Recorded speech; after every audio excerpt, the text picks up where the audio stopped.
Сезона на кърлежите, те са наистина много неприятна напаст. Живеем в зона, която е извън града и нашествието тази година е много сериозно. Веднага след разходка щателно проверявам кучетата за кърлежи и днес намерих 2 кърлежа над окото на Тара.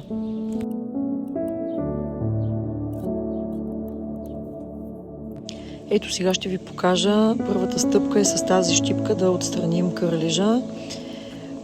Защипваме го и обратно на часовниковата стрелка. Моя съпруг го махна. След това махнахме и втория кърлеж. Може да видите как.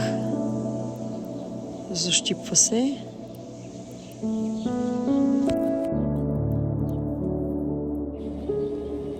Не винаги е толкова лесно да се защипе. Втори опит.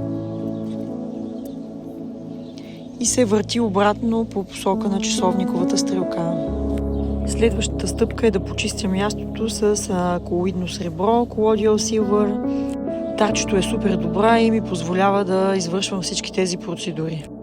Следващата стъпка е да й дам хомеопатия ледум. Препоръчително е да е в потенция 30C или 200C, но в момента имам налична само 9C и ще й дам 9C 3 пъти днес. Ще й давам в продължение на 3 дни, за да подпомогне организма след охапване.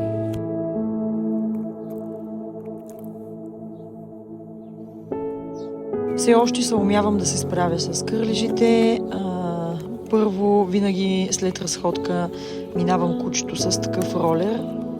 С другото ми куче е малко по-трудно, понеже то не винаги ми позволява така да го пипам, но то пък е бяло и кърлежите лесно се виждат. А Тара е черна и много щателно и правя винаги една проверка след разходка. Редовната проверка след всяка разходка е много важна. Кърлеж, който е открит и премахнат в рамките на 24 до 48 часа, обикновено няма достатъчно време да предаде повечето заболявания, принасени от кърлежи.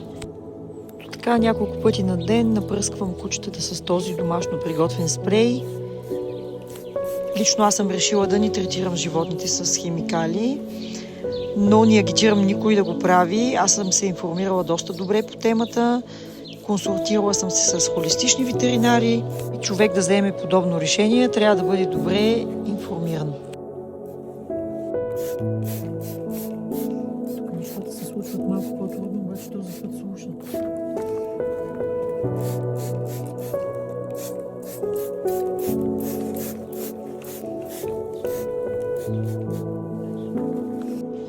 Спрейчето е домашно приготвено. Ето с тези съставки в друго видео мога да ви